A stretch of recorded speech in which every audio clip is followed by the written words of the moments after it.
குலதெய்வம் கோயிலுக்கு எல்லாருமே கிளம்பி போயிட்டுருக்குறாங்க. பார்க்கும்போது எல்லாருக்குமே ரொம்ப ஹேப்பியா தான் இருக்கிறது.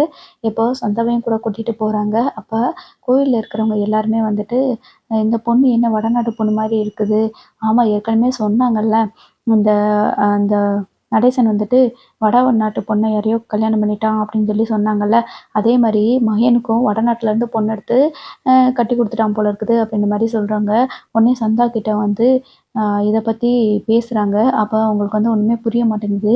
அப்போ நம்ம பல்லவன் என்ன சொல்றாங்கன்னா, "இல்ல உங்கள சேரன் அண்ணனோட ஒய்ஃப்ன்னு நெனைக்கிறாங்க" அப்படின்னு சொல்லி சொல்லவும், நம்ம சந்தாவுக்கு வந்துட்டு ரொம்ப ஹேப்பியா இருக்குது.